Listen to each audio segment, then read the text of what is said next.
We're cousins. Are you cousins? You look like twins. God bless you, father. What denomination is it? Orthodox. Good man. Deus Vult.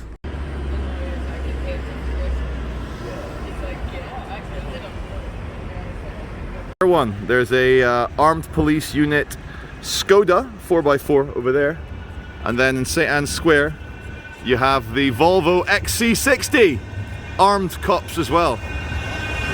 Here they both are, the Skoda and the Volvo. These are the two roaming armed cops, 4 of them, that drive around the city centre just waiting for a Mumbai, Bombay style roaming attack. And nice to catch them both in the same shot, because they're usually spread around for obvious reasons. Did that cop just give me a honk? Was that a police horn? I don't know.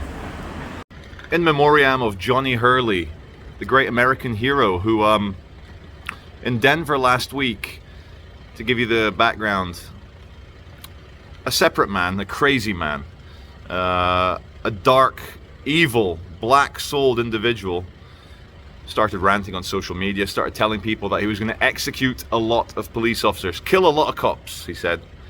And he was in a suburb in Denver. Denver is in Colorado, which is in the United States.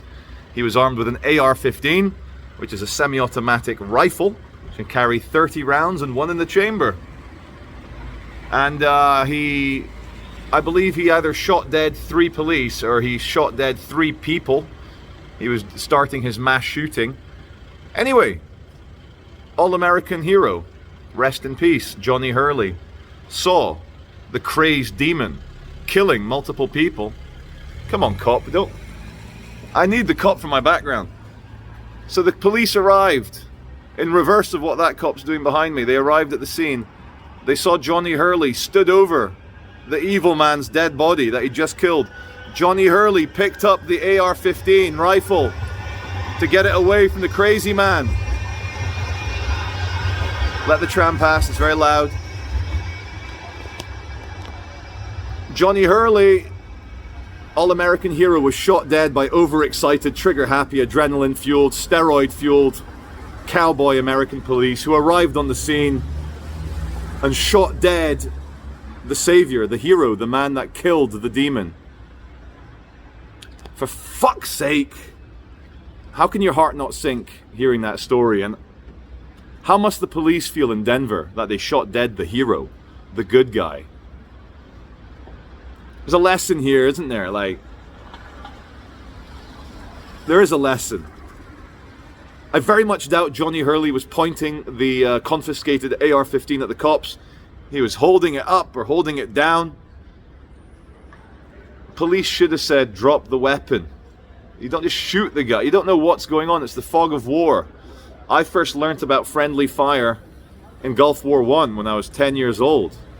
Saying, what? American A-10 Thunderbolt blew up 20 British soldiers? What? Friendly fire, guys. And I just wanted to share with you the story of Johnny Hurley. So for Johnny, you are today's hero.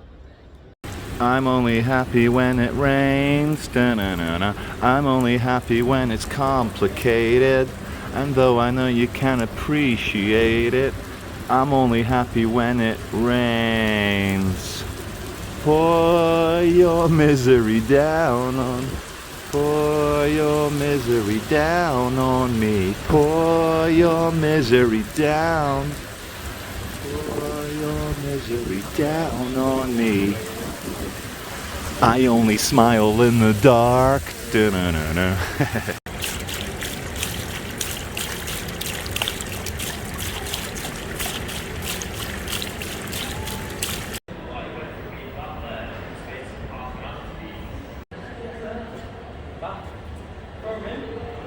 People in the 20th century and 21st century are now starting to realize that Christianity and all the other religions weren't trying to be scientifically true.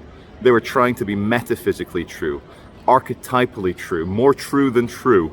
The kind of true that a stunning masterpiece artwork is said to be true. So the man came and put the 23 karat gold foil on it, gold leaf, and it looks amazing. It does actually glow really nicely, even on the cloudy day. Okay, the washing up liquid detergent joke in the fountain never gets old. Look, it's happened again. Never ever gets old. Let's create. There you go. You're free. There you go. You're free. Yeah. You are a disposable beta, gamma, delta, epsilon stunted copy of the one true queen who will pass on her genes. You are a drone. You are a worker. It is your job as a facsimile of the queen to make sure that the queen carries on, and you will die, and thank you for your service. Manchester obviously very proud of its bee symbolism. The bee obviously very industrious, hard worker, but you scratch beneath the surface.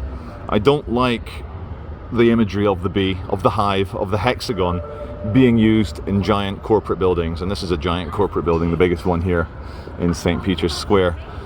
Let's just look at the biology of the bee, the kind of socio-economic conditions of the bee. They never portray a queen bee. Now, the queen bee in every colony, in every hive, is the only one that passes on her genes. Everyone else is a stunted genetic copy of the queen. She gives birth, she lays the eggs of every single member of the hive, and they all die. They're all meaningless. They're all disposable in order to make sure that the queen carries on. Now, it's not right in a modern 21st century to be using this kind of imagery, this kind of symbolism, this kind of metaphysics to create corporate art. I just don't think it's thought through very well. Adrift by John Cassidy, made in 1907. I keep coming back to this incredible bronze statue because, I mean, initially it's the imagery of one arm held up towards the heavens and one arm pointing down is classic Christian imagery. It has been obviously used in other less than decent styles, but here we have a man, the very resolute look on his face, muscular, strong, holding up a female adrift at sea, not letting her perish. She looks like she's drowning. We come round, these are representatives of his children. Here we have a young man struggling but safe on the hill of his father. And again we have fertility, the young woman holding the child representing the baby Jesus, kissing him on the cheek. The other cheek has been turned, and rather than a hit, rather than a slap, it is a kiss. And again, every time I walk past this, I'm in awe of it, because it's probably the greatest sculpture in Manchester, maybe even the north of England. And we'll just go around it slowly so that you can have a proper look.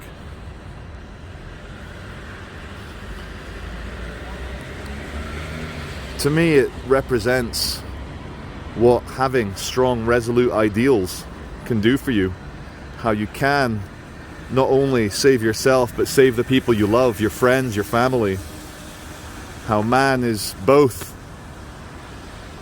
a lover, a gentle, kind, loyal, beautiful creature, but also a vicious warrior, a vicious killer who will, if he needs to, defend the ones he loves against all external threats. So guys, when you're here next to Manchester Central Library, come and have a look at this sculpture. It's phenomenal. Absolutely incredible. The detail.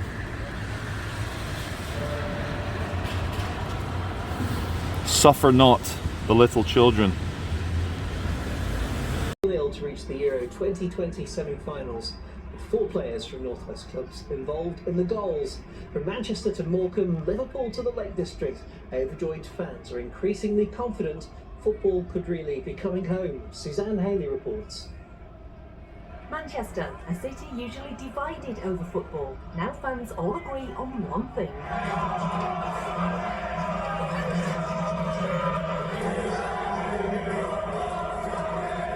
In Liverpool, spirits equally high.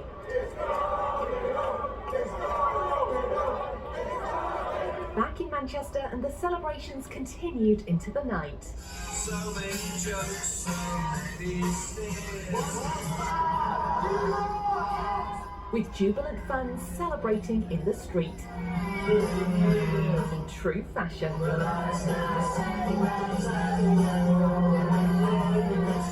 All soaking up the party atmosphere.